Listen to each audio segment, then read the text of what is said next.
जय गुरु जी। शुक्राना गुरु जी। सारी संगत को जय गुरु जी। आज से हम सुखमनी साहिब जी की कथा का विचार गुरु साहिब जी की कृपा से प्रारंभ करेंगे और संक्षेप में सुखमनी साहिब जी को समझने का प्रयास करेंगे, जिससे गुरबानी का रस भी आए और अर्थ भी समझ आए। इस वाणी का नाम सुखमनी है, लेकिन इसे प्रेम से सुखमनी साहिब कहते हैं। लेकिन सबसे पहले सरलेख आता है। गौड़ी सुखमनी मनय पंचो। गौड़ी एक राग का नाम है।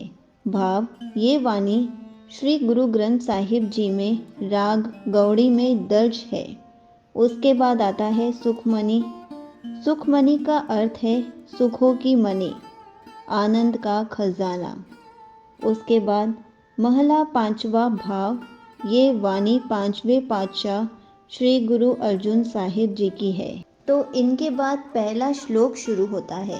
एक ओंकार सतगुरु प्रसाद, आद गुरुए नमः, जुगाद गुरुए नमः, सतगुरुए नमः, श्री गुरुदेव नमः। एक ओंकार भाव परमात्मा एक है। वे सदगुरु के प्रसाद से अर्थात गुरु की कृपा से प्राप्त होता है। आद गुरुए नमः भाव आद भाव जो आदिकाल से भी पहले का है, जो सभी गुरुओं का गुरु है, उस गुरु को मेरा नमस्कार है। जुगाद गुरुए नमः जुगाद भाव जो जुगों से भी पहले का है, उस गुरु परमात्मा को मेरा नमस्कार है। सतगुरुए नमः सच्चे गुरु को नमस्कार है, प्रणाम है। श्री गुरुदेव नमः श्री गुरुदेव को मेरी नमस्कार है, मेरा प्रणाम है, मेरा नमन है। प्रभु का चरणों में नमस्कार के बाद अष्टपदी शुरू होती है। अष्टपदी का भाव है जिस पदी में 8 पद हो। तो पहला पद हम मिलजुल कर पढ़ते हैं, समझते हैं। गुरु साहिब जी फरमाते हैं कि सिमरऊ सिमर सिमर सुख पाऊ, कल कलेस तन माँ मिटाओ।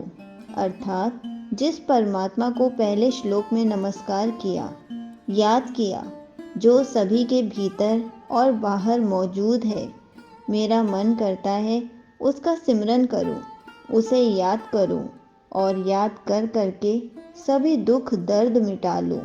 सिमरऊ जास विसुंभर एकै, नाम जपत अगनत अनेकै। जिसको अनगिनत लोग याद करते हैं, जिसका नाम अनेकों ही जीव लेते हैं, सारे जगत के पालनहार परमात्मा कहते हैं उसे। उसका नाम सिमरो, जिस नाम को अनेकों लोग याद कर रहे हैं।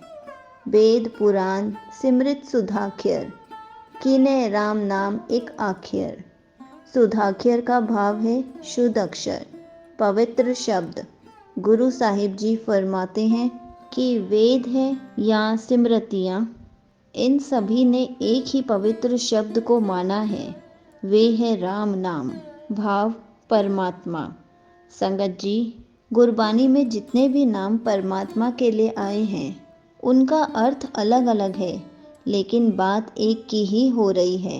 उस अकाल पुरख की जो हर जगह है, वह शक्ति, वह ज्योति जो हर किसी में मौजूद है। तो इस बात को हमें हमेशा याद रखना है।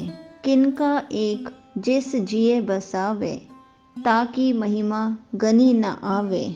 उस मालिक के नाम का एक तिनका सा भी अगर मन में बस जाए, यदि प्रभु गुणों की शिक्षा थोड़ी सी भी मन में बस जाए, तो उस मन की महिमा कहीं नहीं जा सकती, क्योंकि उसकी सोच बहुत ऊंची हो जाती है। पर उसे सिर्फ वही समझ सकता है जो उसके बराबर का हो जाए।